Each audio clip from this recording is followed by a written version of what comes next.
Good morning. स्वागत है आपका कक्षा 10 सोशल साइंस के ज्योग्राफी पोर्शन को हम लोग पढ़ रहे हैं और ज्योग्राफी पोर्शन में आज हम प्रारंभ करने जा रहे हैं अध्याय 4 या पाठ 4, जिसका शीर्षक है कृषि। कृषि या एग्रीकल्चर।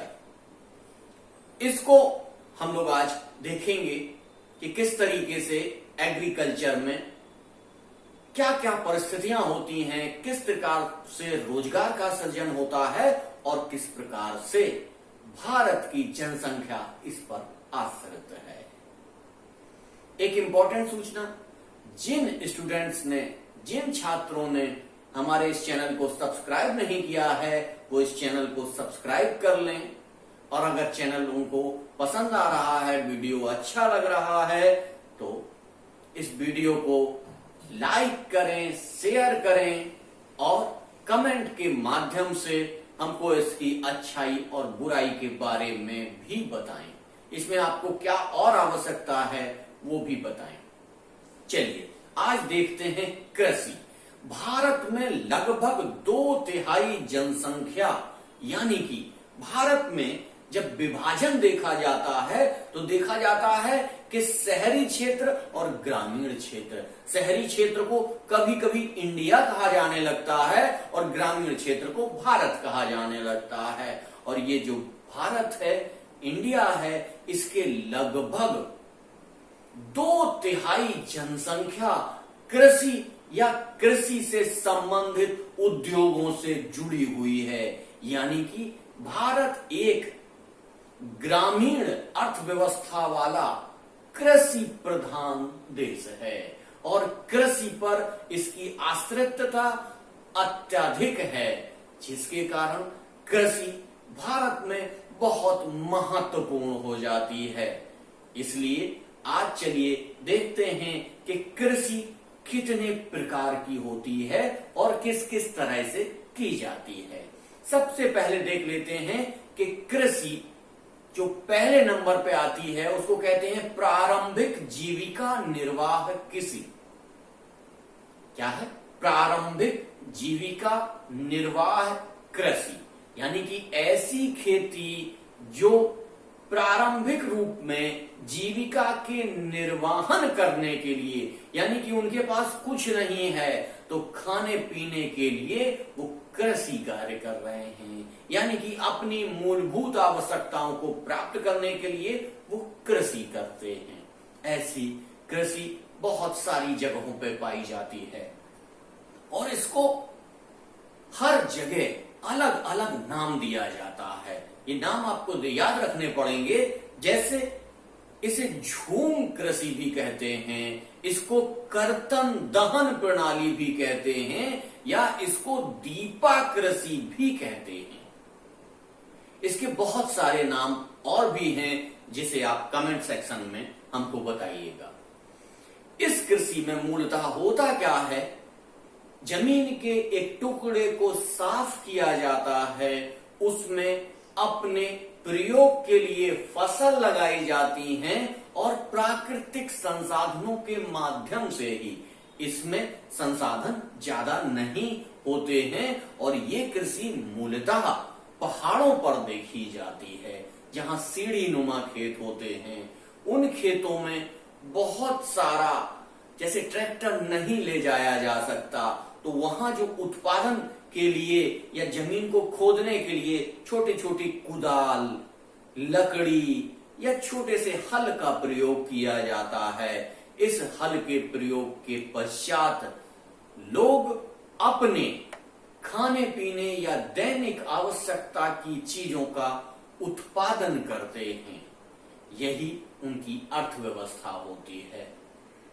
जब एक कृषि, एक टुकड़ा लगातार एक ही तरीके की फसलें करने के वजह से अनुत्पादक हो जाता है, तो वो एक नई जगह की सफाई करते हैं, नई जगह खेत बनाते हैं और नवीन जगह खेती प्रारंभ करते हैं। इसे क्या कहते हैं? झूम कृषि या कर्तन दहन प्रणाली या दीपा कृषि भी इसको कहा जाता है। ऐसी स्थिति मतलब कृषि की ये प्रारंभिक स्टेज है।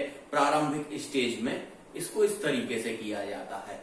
दूसरी स्थिति में इसको कहते हैं गहन आजीविका निर्वाहन कृषि। गहन आजीविका निर्वाहन कृषि दूसरे नंबर पे आती है। इसमें होता क्या है कि जब कृषि लोग करते हैं तो कृषि पर लोगों का बोझ अधिक बढ़ जाता है, यानी कि बहुत सारी जनसंख्या इस तरीके की कृषि करती है। इसमें आधुनिक उपकरणों का प्रयोग किया जाता है, आधुनिक बीजों का प्रयोग किया जाता है, आधुनिक रासायनिक खादों का प्रयोग किया जाता है, जिससे उत्पादन अधिक होता है। और उत्पादन अधिक होने से बहुत सारे लोग जो परिवार के हैं, समाज के हैं, उनको खाने पीने को भी मिलता है और जो अधिक पैदावार होती है उसको बेचकर वह अपना जीवन यापन कर लेते हैं, जीवन यापन कर पाते हैं। तो दूसरे तरीके की कृषि होती है गहन जीवन निर्वाह कृषि।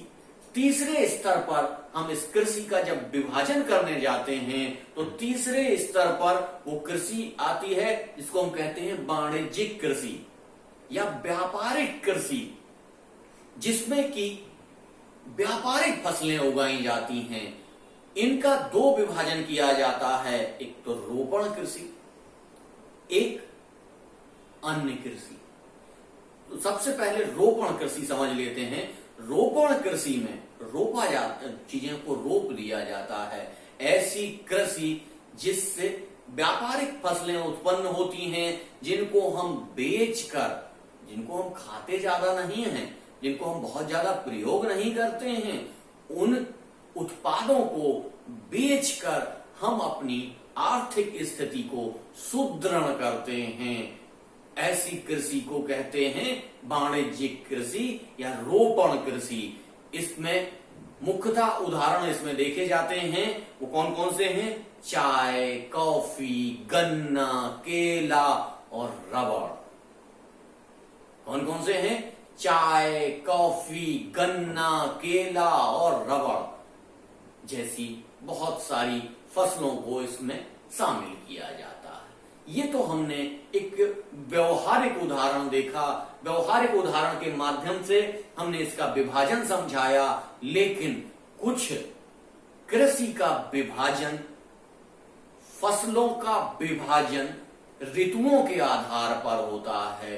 ऋतु के हिसाब से उसका वर्गीकरण किया जाता है।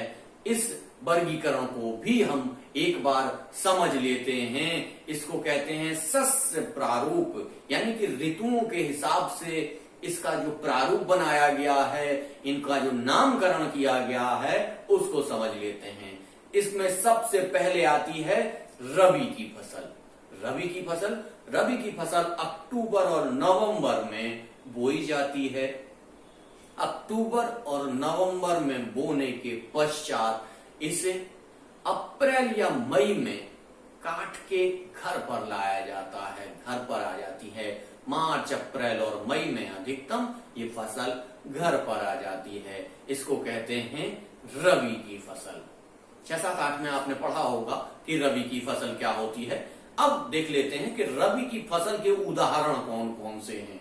इसमें गेहूं, जौ, मटर, चना, सरसों आदि बहुत सारी फसलें ऐसी हैं जो रबी की फसल के अंतर्गत आती हैं, जिनकी बुआई अक्टूबर और नवंबर में होती है और जो फसलें कंप्लीट होती हैं मार्च, अप्रैल और मई में।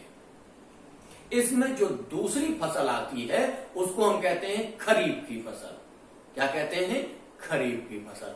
खरीफ की फसल अक्टूबर तक आ जाती है, यानी कि रबी की फसल से पहले वो फसल हमें प्राप्त हो जाती है। उस फसल को लेने के पश्चात हम रबी की फसल की बुवाई करते हैं। तो खरीफ की फसल में कौन कौन सी फसलें आती हैं, कौन कौन से जिन्स आते हैं, उनको हम देख लेते हैं।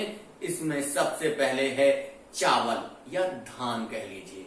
चावल, मक्का, ज्वार, बाजरा, तुअर, उड़द और सोयाबीन, कपास जैसी फसलें इसमें आती हैं। कौन कौन सी फसलें आती हैं? चावल, मक्का, ज्वार, बाजरा, तुअर, उड़द, सोयाबीन और कपास, ये खरीफ की फसलें हैं जो खरीफ के समय में आती हैं। इसी फसल के विभाजन में एक तीसरा नाम भी आता है जिसको कहते हैं जायद की फसलें। जायद की फसलें मुख्यतः फलों पर आधारित होती हैं, या कह लीजिए जून में जिनकी बुआई होती है और अगस्त तक वो आ जाती हैं। अप्रैल, मई और जून में जिनकी बुआई हो जाती है और वो जुलाई और अगस्त तक हमें प्राप्त हो जाती हैं, जो उनको हम कहते हैं जायद की फसल। जायद की फसल में कौन कौन सी चीजें आती हैं? तरबूज, खरबूज, खीरा, ककड़ी इत्यादि फसलें जायद में गिनी जाती हैं। चलिए, अब इनमें से अब हम लोग जो देश की महत्वपूर्ण फसलें हैं उनके बारे में समझ लेते हैं। सबसे पहले हम देख लेते हैं धान। धान या चावल, ये खरीफ की फसल है। अभी हमने आपको बताया था कि ये खरीफ की फसल है और ये चीन के बाद इसका सबसे बड़ा उत्पादक कौन है? चीन है। चीन के बाद दूसरे नंबर पर भारत इसका उत्पादन करता है। इसकी आप स्थितियां देख लीजिए कि किस टेम्परेचर में, किस वातावरण में, किस मिट्टी में ये पैदा होती है।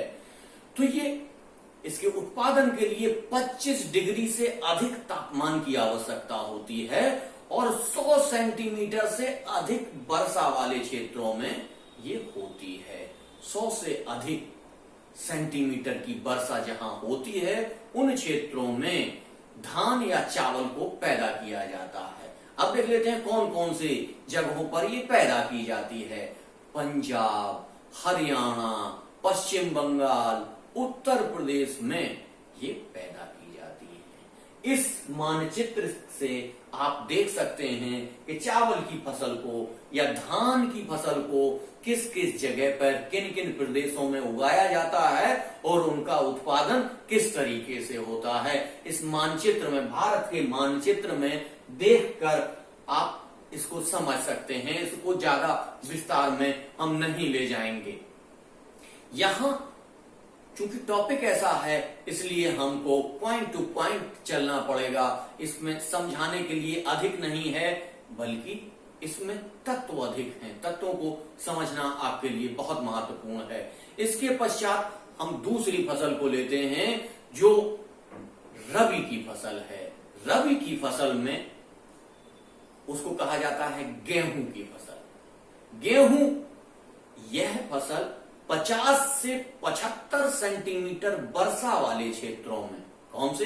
50 से 75 यानी कि 50 से लेके 75 सेंटीमीटर वर्षा जहां पर होती है वहां पर इसको उगाया जाता है।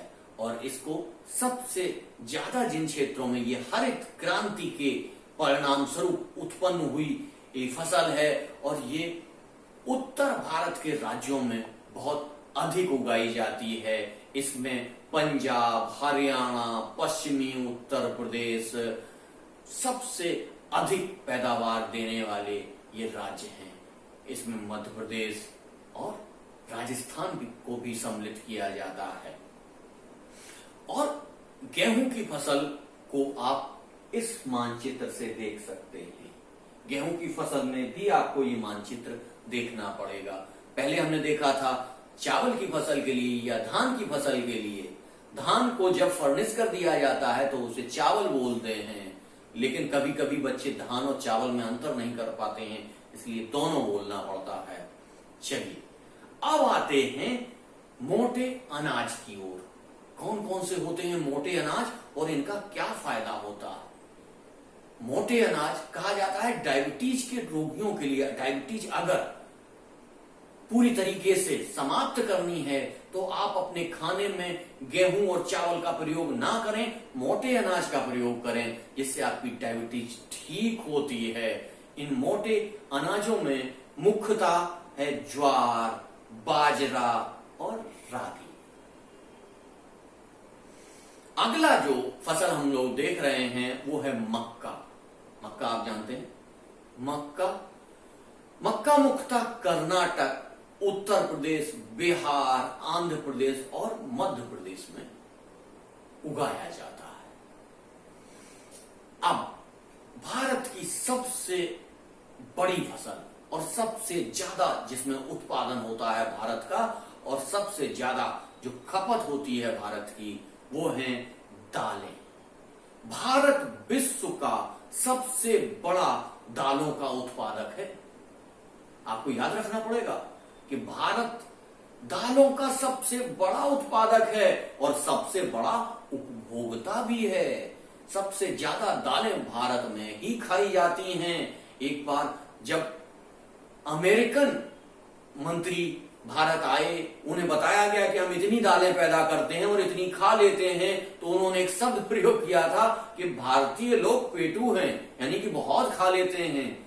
लेकिन उन्होंने हमारी जनसंख्या को ध्यान नहीं दिया था उस समय। जनसंख्या भी हमारी सेकंड नंबर पर सबसे हाईएस्ट है, इसलिए हम दालों का जितना उत्पादन करते हैं उतना लगभग खपत हमारी हो जाती है।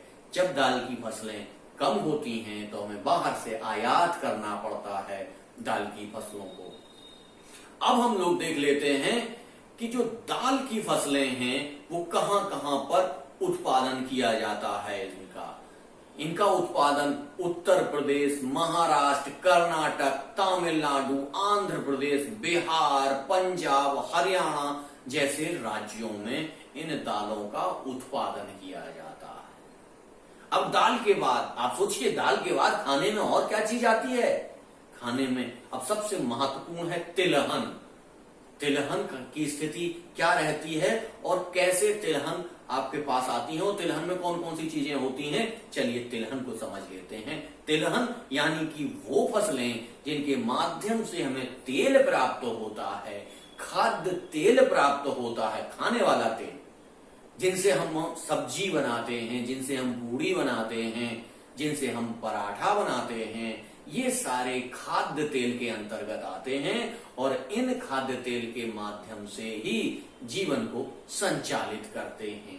इसमें हम लोग देख लेते हैं तिलहन में सबसे बड़ा उत्पादक यानी कि 12% भाग, संपूर्ण विश्व के उत्पादन का 12% भाग भारत में पैदा होता है। और भारत तेल का सबसे बड़ा उत्पादक है। इनमें कौन कौन सी फसलें आती हैं तिलहन फसलों में, तो हम लोग देख लेते हैं।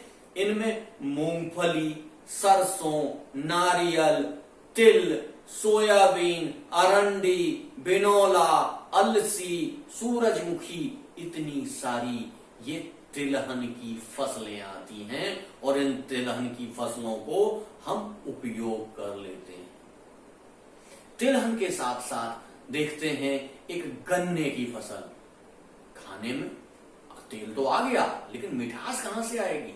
मिठास के लिए तो हमें गन्ना चाहिए। गन्ना यानी कि चीनी, शुगर केन। शुगर केन की पैदावार कैसी होती है, कहां कहां होती है और हमारी कितनी पैदावार हो रही है, इसको हम लोग देख लेते हैं कि गन्ने की पैदावार के लिए 21 से लेके 27 तक 27 डिग्री सेंटीग्रेड का तापमान होना आवश्यक है।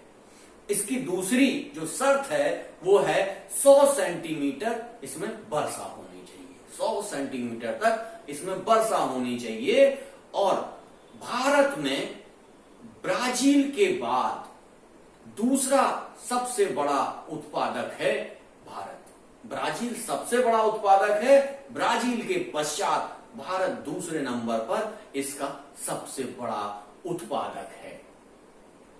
ये कहां कहां उत्पादित होती हैं, कहां कहां मिलती हैं? इनमें है यूपी, महाराष्ट्र, कर्नाटक, तमिलनाडु, आंध्र प्रदेश, बिहार, पंजाब, हरियाणा में गन्ने की फसल पैदा होती है। ये आप लोग समझ लीजिए, ये चीजें आपको याद रखनी पड़ेंगी। यदि आप फैक्ट्स याद नहीं रखेंगे तो यहां पे आप कहीं ना कहीं पिछड़ जाएंगे। इसलिए फैक्ट आपको बताए जा रहे हैं और फैक्ट आपको याद रखना ही पड़ेगा। अब आपने देख लिया, खाद्य तेल हो गया, दालें हो गई, खाद्यान्न हो गई, ये सारी चीजें हो गई, लेकिन कुछ तो छूट रहा है, कुछ तो छूट रहा है आपके खाने में। याद करिए, कौन सी चीज छूट रही है? सुबह उठते ही आपको क्या चाहिए होता है? चाय या कॉफी। तो चलिए देख लेते हैं चाय की स्थिति भारत में क्या है। चाय भारत में किन किन राज्यों में उगाई जाती है, देख लेते हैं। चाय असम, पश्चिम बंगाल, तमिलनाडु, केरल, हिमाचल प्रदेश, उत्तराखंड, मेघालय, आंध्र प्रदेश और त्रिपुरा में उगाई जाती है। कहां कहां उगाई जाती है? इतने सारे राज्यों में, असम, पश्चिम बंगाल, तमिलनाडु, केरल, हिमाचल प्रदेश, उत्तराखंड, मेघालय, आंध्र प्रदेश और त्रिपुरा में इसको उगाया जाता है। और इसके पश्चात भी बहुत सारे चाय का हम लोग आयात भी कर लेते हैं। इन राज्यों में उगाई जाने के पश्चात भी इसमें एक आर्द्र वातावरण चाहिए, तेज धूप चाहिए। तो ऐसे पहाड़ी क्षेत्र जो आर्द्र होते हैं, जहां पर वर्षा ज्यादा होती है, जहां पर सीढ़ी नुमा खेत होते हैं, उन जगहों पर चाय का उत्पादन अधिक होता है या चाय अधिक पैदा होती है। प्रत्येक फसल के लिए उसकी पृष्ठभूमि या उसके अनुसार वातावरण होना चाहिए। यदि वातावरण नहीं होगा तो वहां पर पैदावार उतनी अच्छी नहीं होगी। चलिए अब हम देख लेते हैं, चाय हमने देख ली, तो कुछ लोग चाय पीते हैं लेकिन कुछ कॉफी भी पीते हैं। तो कॉफी की स्थिति भारत में क्या है? भारत में 4%, संपूर्ण विश्व की 4% कॉफी का उत्पादन होता है। अब ये कहां कहां उत्पादन होता है देख लीजिए। बाबा बूदन पहाड़ियां स्पेशली है, स्पेशली बताया गया है कि बाबा बूदन पहाड़ियों में इनका उत्पादन होता है। नीलगिरी पहाड़ियों पे होता है, कर्नाटक में होता है, केरल में होता है, तमिलनाडु में होता है। इन जगहों पर कॉफी का उत्पादन होता है। ये जो कॉफी हम लोग पीते हैं, कौन कौन सी होती हैं? वो बहुत सारी होती हैं। कैपेचिनो होती हैं, टेलगोना होती है। तो ये कैपेचिनो, टेलगोना, ये सारी चीजें हम लोग यहां इन राज्यों से प्राप्त करते हैं। चलिए, ये बहुत सारी चीजें हो गई, लेकिन अब अभी तक हमने ये जो फसलें पढ़ी, इसमें बागवानी फसलें तो पढ़ी ही नहीं। सब्जी कहां से प्राप्त होगी हमें? सब्जी के लिए जो फसलें होती हैं वो बागवानी फसलें होती हैं। अब देख लेते हैं बागवानी फसलें। भारत विश्व में सबसे ज्यादा फल और सब्जियां उत्पादन करता है। भारत, ये आपको आंकड़ा याद रखना है कि भारत विश्व में सर्वाधिक सब्जी और फल का उत्पादन और उपयोग करता है। उत्पादन भी करता है, उसका उपभोग भी कर लेता है। बहुत कम मात्रा में इसका हम किसी फल का या किसी उसका निर्यात करते हैं, लेकिन अधिकतर चीजें हम क्या कर लेते हैं? खपत कर लेते हैं। तो आपको ये चीजें याद रखनी पड़ेंगी। अब हम लोग चलते हैं किन पर? नकदी फसलों पर, नकदी या व्यापारिक फसलों पर। ये फसलें तो उपयोग के लिए हो गई, लेकिन कुछ फसलें ऐसी हैं जो नकदी फसलें कहलाती हैं। गन्ने को भी नकदी फसल में ही गिनते हैं, लेकिन मूलतः नकदी फसलों में कुछ और भी आती हैं, उनको हम लोग देख लेते हैं। सबसे पहले देखते हैं रबड़। रबड़ क्या है? रबड़ का प्रयोग आप करते हैं, जैसे टायर जो बनते हैं रबड़ से बनते हैं। रबड़ के बहुत सारे उपयोग हैं जो आप अपनी किताब में देख सकते हैं। चलिए रबड़ को देख लेते हैं। ऐसी जगह जहां 200 सेंटीमीटर से अधिक वर्षा होती है। कितनी? अभी तक हम 175 इतनी वर्षा देख रहे थे, लेकिन रबड़ का उत्पादन वहीं होगा जहां 200 सेंटीमीटर से अधिक वर्षा होगी और जहां 25 डिग्री से अधिक तापमान होगा। 25 डिग्री से ज्यादा तापमान रहे और 200 सेंटीमीटर से अधिक वर्षा हो, ऐसे नम और आर्द्र जलवायु वाले क्षेत्रों में रबड़ का उत्पादन होता है। तो अब ऐसे क्षेत्र कौन कौन से होंगे? आप भारत के मानचित्र में जलवायु पोर्शन में जाके ये देख सकते हैं और आपको समझ में आएगा।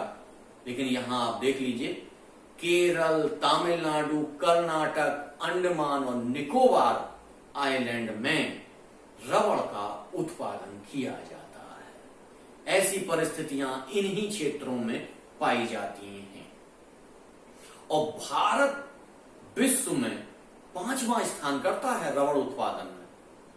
भारत का स्थान कौन सा है? 5वां है। भारत से पहले ज्यादा उत्पादन करने वाले 4 राज्य और भी हैं। वो 4 राज्य कौन कौन से हैं ये आप कमेंट सेक्शन में कमेंट करके हमको बताइएगा। चलिए अब हम लोग देख लेते हैं कपास। कपास क्या है? कपास भी एक नगदी फसल है जिससे हम क्या करते हैं? कपड़े बनाते हैं। जो कपड़े बनाने के काम आता है, उस कपास की पैदावार कैसी होती है, इसके लिए क्या चाहिए होता है ये देख लेते हैं। इसके लिए उच्च तापमान और हल्की वर्षा, यानी कि कपास की फसल के लिए 210 ऐसे दिन जिनमें पाला ना पड़ता हो, जिनमें धुंध, कोहरा, उमस ना हो। जैसे उत्तर भारत में आप देखिए जनवरी, फरवरी, दिसंबर के महीनों में इतनी धुंध और कोहरा होता है। इसलिए ऐसी जगहों पर जहां पर धुंध, कोहरा ना हो और इस फसल को 210 दिन बगैर धुंध और कोहरे के मिले, तब ही ये कपास की फसल पैदा हो सकती है। ये कौन कौन से राज्यों में पैदा हो सकती है देख लेते हैं। इसमें है महाराष्ट्र, गुजरात, मध्य प्रदेश, कर्नाटक, आंध्र प्रदेश, पंजाब, हरियाणा और उत्तर प्रदेश में भी ये पैदा होती है। अब देख लेते हैं सबसे इंपॉर्टेंट फसल जिसको कहते हैं जूट।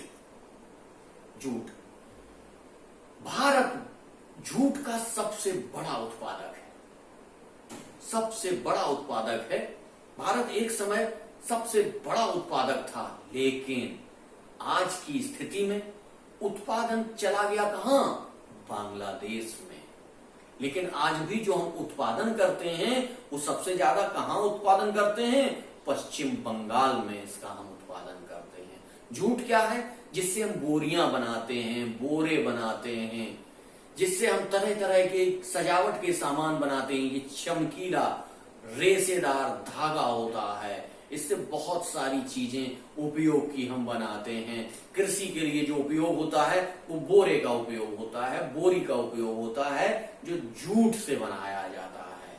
देख लेते हैं ये कहां कहां पैदा होता है। ये पश्चिम बंगाल, बिहार, असम, उड़ीसा और मेघालय में पैदावार होती है इसकी, और वहां से इसको पैदा किया जाता है। तो आज हम देख रहे थे लगातार कि कौन कौन सी फसलें कब कब पैदा होती हैं, किन किन स्थितियों में, किन किन वातावरणों में इनको उगाया जा सकता है, कौन सी परिस्थितियां इनकी फेवरेबल होती हैं और कौन सी परिस्थितियों में ये पैदा नहीं हो सकते हैं। यदि चावल या धान पैदा करने हो और आपके यहाँ वर्षा 25 से 30 सेंटीमीटर हो रही है तो वहां पर धान पैदा नहीं किया जा सकता है। इसलिए हमेशा ध्यान रखना है कि वो फसल उत्पादन हम करेंगे जो वहां के वातावरण में फिट बैठती है। कल आज का टॉपिक काफी बड़ा हो रहा है, इसलिए इस टॉपिक को आज हम यहीं तक रखेंगे। कल हम प्रौद्योगिकी और संस्थागत सुधार यानी कि कृषि के क्षेत्र में कैसे प्रौद्योगिकी का विकास हुआ, कैसे किसानों ने इस प्रौद्योगिकी का प्रयोग किया और कैसे संस्थाओं के माध्यम से सुधार किया गया, संस्थागत सुधार किस किस तरीके से कृषि के क्षेत्र में आए, कैसे हरित क्रांति हुई, कैसे पीली क्रांति हुई, कैसे श्वेत क्रांति हुई, ये सारी चीजें हम अगले वीडियो में देखेंगे। आपके लिए इस टॉपिक में इतना ही। अगले वीडियो में हम ये सारी चीजें लेकर आएंगे। हाँ, एक इंपॉर्टेंट सूचना, जिन स्टूडेंट ने, जिन छात्रों ने हमारे चैनल को सब्सक्राइब नहीं किया है वो सब्सक्राइब कर लें, और अगर वीडियो आपको अच्छा लगा है तो अधिक से अधिक लोगों को शेयर करें, ज्यादा से ज्यादा लोगों तक पहुंचे, ज्यादा लोगों की हम सेवा कर सकें और कमेंट के माध्यम से यदि आपको कोई समस्या है तो हमारे पास तक भेजें। धन्यवाद।